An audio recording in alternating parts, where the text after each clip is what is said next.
Think about a time you may have been invited to an event where you knew very few people, and upon arriving, you were expected to find a seat and be sociable with those around you.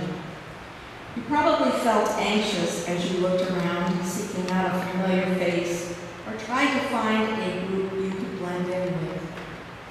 In today's reading, Jesus has just received an invitation from an important Pharisee. Prior to this event, Jesus is being challenged about his teachings and beliefs.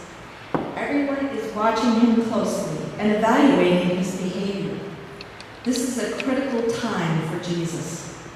He's probably experiencing some of the same anxiety you or I had as he tries to see a friendly face in the crowd, or tries to evaluate why he's even been invited to this event.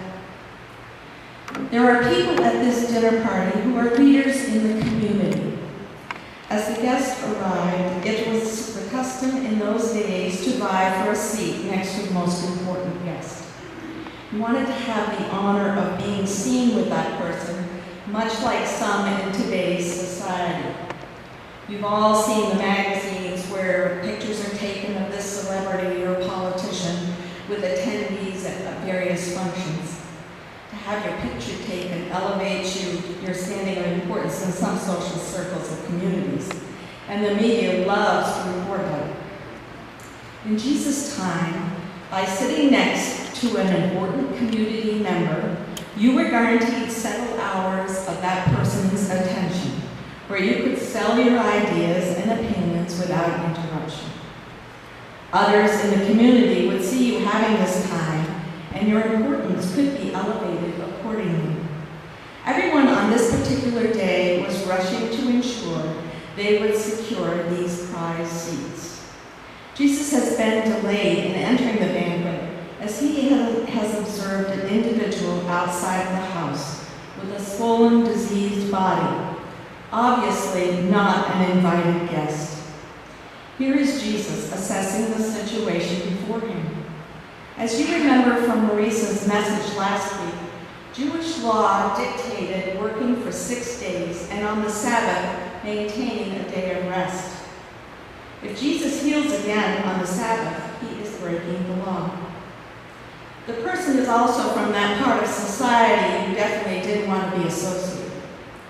Jesus asked some of the individuals going inside the Pharisee's house if the Jewish Sabbath law of not healing could be overlooked this time so they could help this poor man.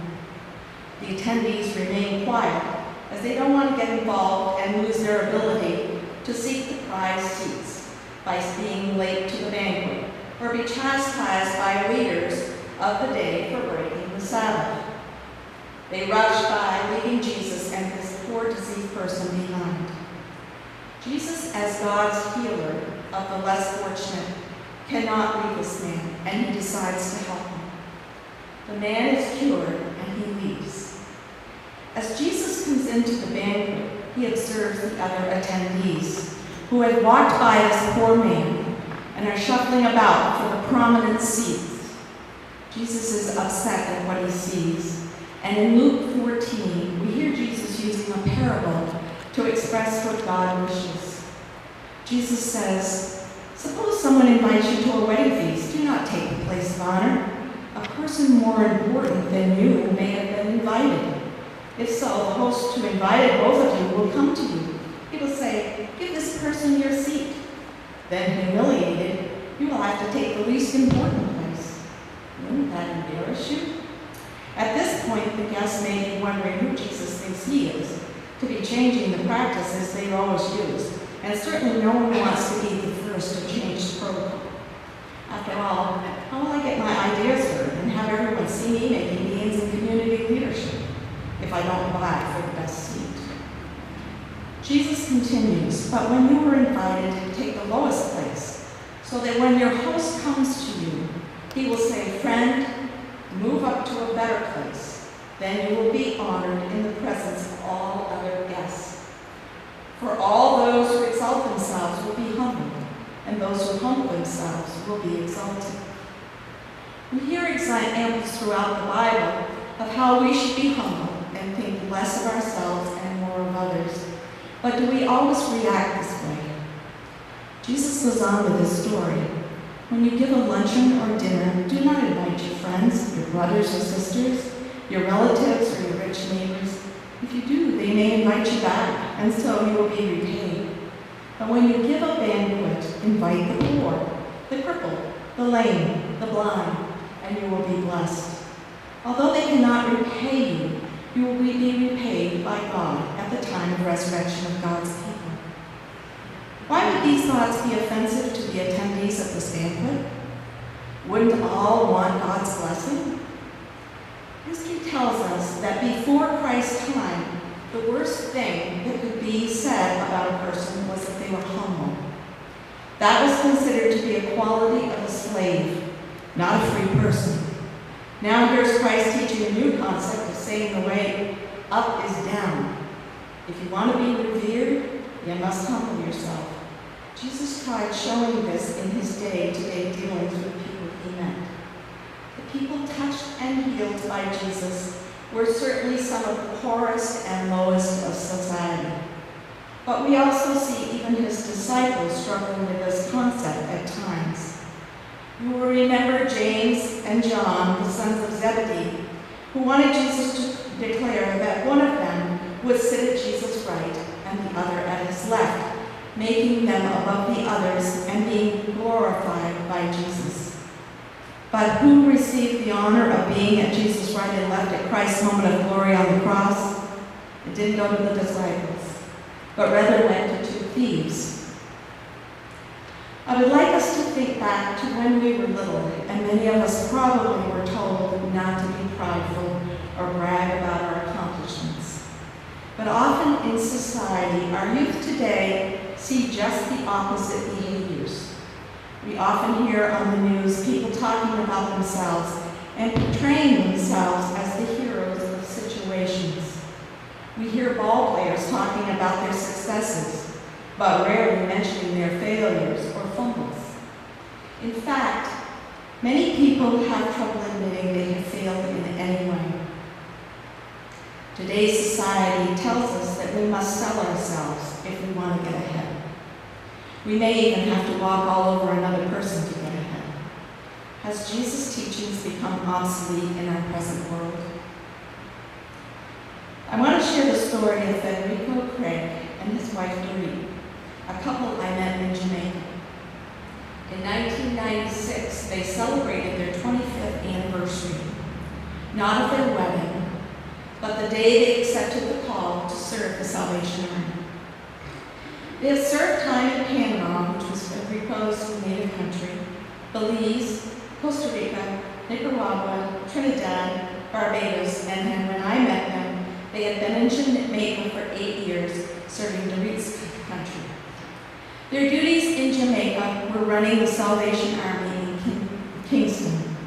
This center was multi-purpose in that it was a hostel for homeless men, a soup kitchen, a mobile feeding program, missing persons bureau, drug rehabilitation center, and general outreach to the Kingston population. I observed them sacrificing what we consider life's luxuries to serve God through this service. As I worked in a local park handing out bag lunches to the homeless with Federico, I observed him getting very little thanks for his service. He always responded with the statement, "God loves you," as he handed each person their lunch. Federico shared examples about how his wife and he often were down to their last dollar, and someone would come forward with an offering. He related how his wife was about to give birth to their first child, and they had no clothing or diapers and had no money to buy any. The night before his wife would give birth, a community member who had helped at the center came by with a package. In it was clothing and cloth diapers this woman had made as a gift. He was clear to say that he didn't expect thanks for doing service and realized that he was living a life trusting that God knows the difference between what he might want and actually needed.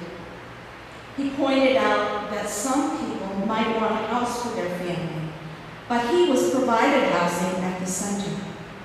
Others might want a nice car, but he was driving a van provided by the service which fit his program's needs.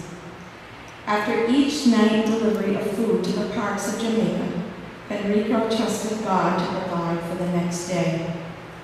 He is an example of a humble man, not needing recognition for the amazing service he's giving to others and to God. He's also a man that truly believes he is being fed at God's banquet table.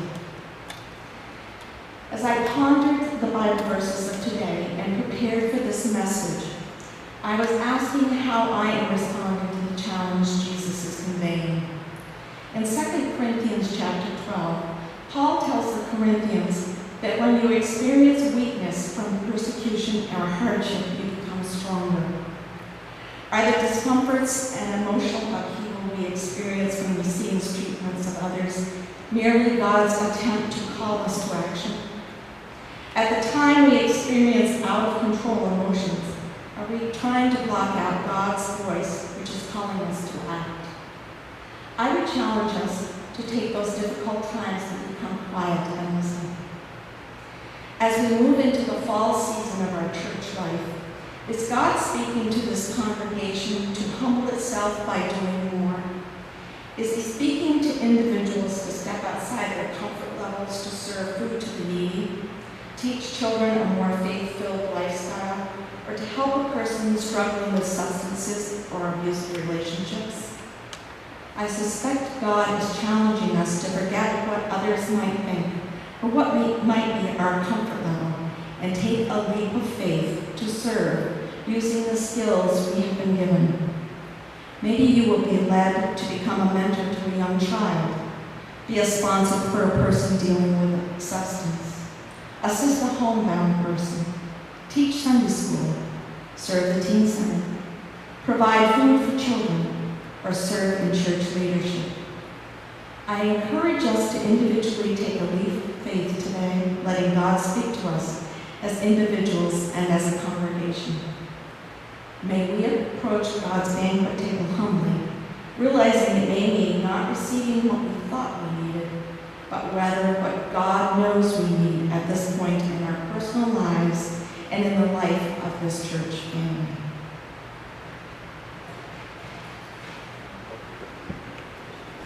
I now invite us to join together in singing "Won't You Let Me Be Your Servant," number 538.